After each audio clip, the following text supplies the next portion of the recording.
Isang lalaki natagpuan patay at tadtad ng tama ng bala sa ulo sa loob ng nasunog na sasakyan sa Leyte. At sa Negros Oriental naman, sugatan ng isang lalaki matapos mauwi sa pananaksak ang suntukan.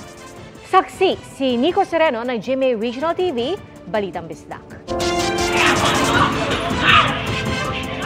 Walang ring pero tila may wrestling sa tapat na isang bakery sa Dumaguete City, Negros Oriental.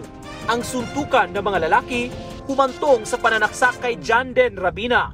Sa investigasyon ng mga pulis, bumibili ng tinapay si Rabina kasama ang kanyang makaanak nang lapitan ng magkapatid na sospek na sina Junray at Corny Morhia.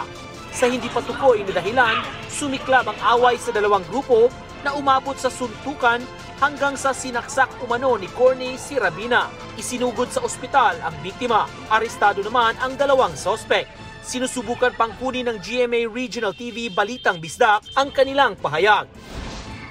Sa Merida, Leyte, tinutukoy ang pagkakakilanlan ng isang lalaking natagpuang patay at tadtad ng tama ng bala sa ulo sa loob ng isang nasunog na sasakyan.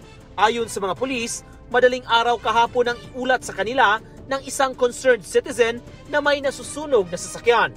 Nang dumating ang mga pulis, tumambad ang sasakyang walang plaka, nasunog na at may lalaki sa loob. Bago ang sunog, nakarinig ang ilang residente ng sunod-sunod na putok ng baril. Hinihintay ng mga pulis na may tumukoy sa pagkakakilanlan ng lalaki na tinatayang edad 40 hanggang 45. Para sa GMA Integrated News at GMA Regional TV, Balitang Bisdak, Nico Sereno ang inyong saksi. Mga kapuso, sama-sama tayong maging saksi. Mag-subscribe sa GMA Integrated News sa YouTube. Para sa mga kapuso abroad, samahan niyo kami sa GMA Pinoy TV at sa www.gmanews.tv.